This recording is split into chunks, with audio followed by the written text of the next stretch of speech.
We're splitting the class tonight, and so the first half we're going to talk about the right of election, which is what you guys will be doing on Sunday with the bishop. And then the second half of the class, Sonia's going to talk about Lent, because right now we are in the season of Lent. Go through a bunch of seasons in the church, and we've talked about that before. So we'll begin with a prayer.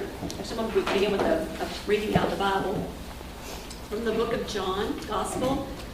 When they had eaten their meal, Jesus said to Simon Peter, "Simon, son of John, do you love me more than these?" "Yes, Lord," he said, "you know that I love you." At which Jesus said, "Feed my lambs." A second time he put his question, "Simon, son of John, do you love me?" "Yes, Lord," Peter said, "you know that I love you." Jesus replied, "Tend my sheep." A third time Jesus asked him, "Simon, son of John, do you love me?"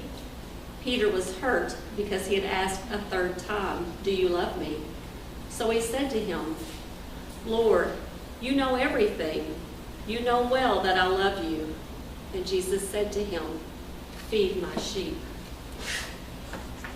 The timing of this passage was actually after the crucifixion of Jesus, when he had already come back and appeared to the disciples. And the reason he asked Peter this question is because before the crucifixion, Peter denied him 3 times. He swore that he wouldn't, but he denied him 3 times. So in turn, Jesus came back to him and said, "Do you really love me?" To try to say, "I always want you back." And he wants you all here today. And I'm thankful that you're here and you're making this decision to say yes to Jesus, because that's what the scripture's about. It's about him asking you. And no matter how many times we deny him, he will continue to ask you back. Because that's why you were made. You were made to love and to be loved. Okay. So with that, I'm glad you're all still here. We started several months ago, and your next step is going to be on Sunday.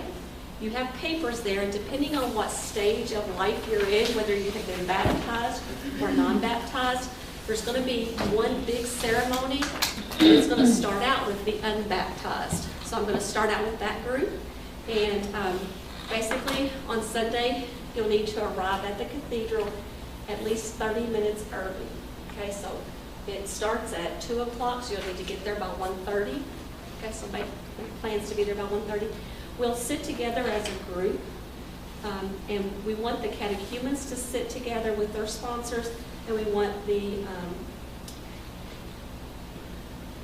other people. Candidates. The candidates, sorry. The other people. The candidates to sit together. And the reason for that is we'll start out, if we don't want you climbing over each other in the pews and things like that, so we'll have you together.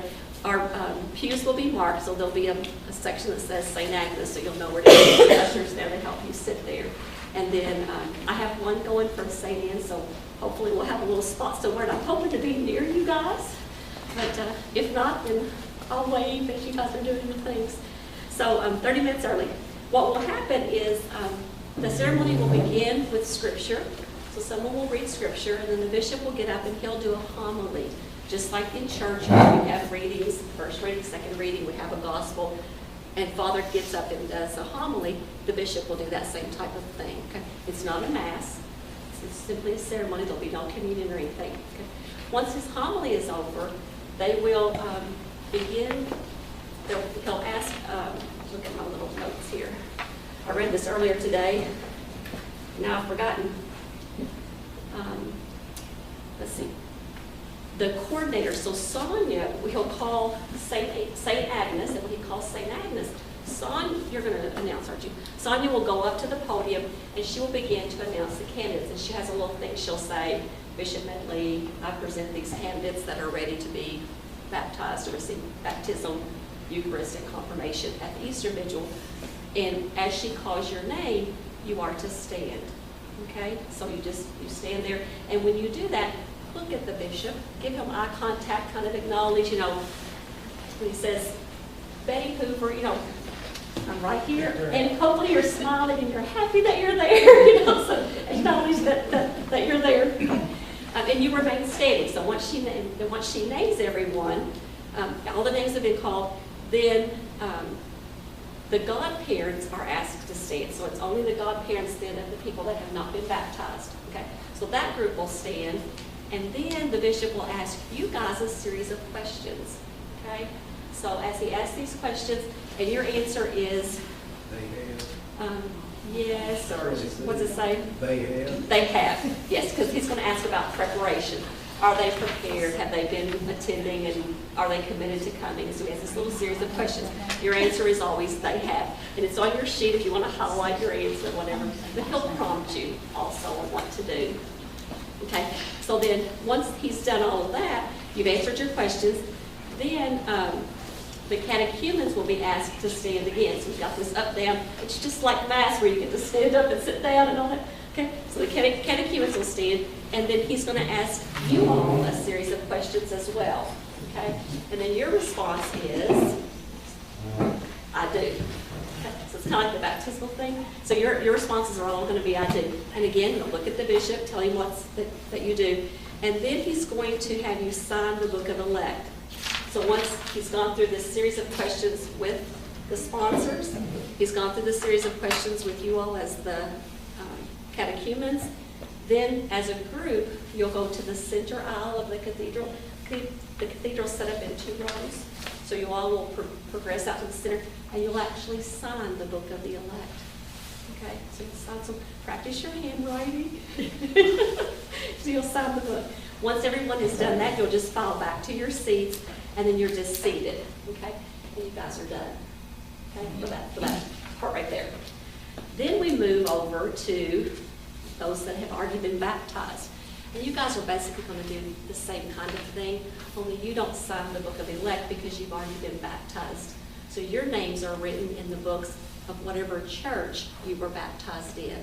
We don't rebaptize you, and you don't sign another book. Okay? So when your parish name is called, again, you're all going to stand. You come together as a group. The sponsor will introduce you to the bishop, and when he's finished with all that, then you return back to your place. Okay? And then after all the candidates have been introduced in the whole group, the sponsors stand, and you go through that same series of questions, just like they did the first time. Once the sponsors are done answering their questions, you have an opportunity to do what's called personal testimony. So if any of you all would like to talk about the person that you're sponsoring, a little bit about their call and that kind of thing, you can. And I have some instructions on that as well. They'll pass a microphone around, and you're welcome to do that. You don't have to. Okay, so it's just kind of what you want to do with that as far as personal testimony. Then once that testimony is all done, then the candidates and their sponsors will stand, and you stand for the whole time. And the sponsor is to put their right hand on the shoulder of the candidate, and they'll go through the intercessory prayer, and then at the end, everyone will do the sign of the peace. Sign of the peace. The sign of peace. And then the ceremony is over. Okay? So it's not extremely long, but there's basically 2 kind of sections going on there, and depending on how much testimony is made, it could go a little bit lengthy.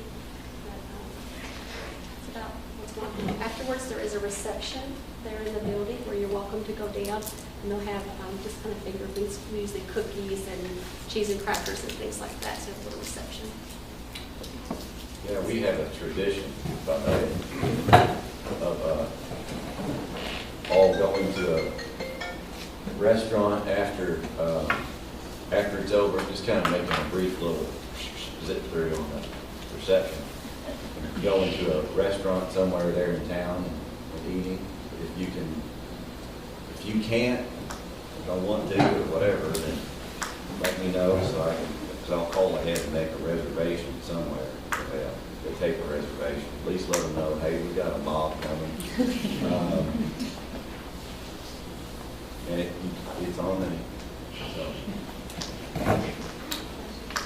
I know there's been kind of some confusion with Luke and Sophie. Yes. Because we know Luke comes and his godparents will be there. Yes. Sophie has not been baptized. Right. She's going to be baptized on Easter. does she need, they have the same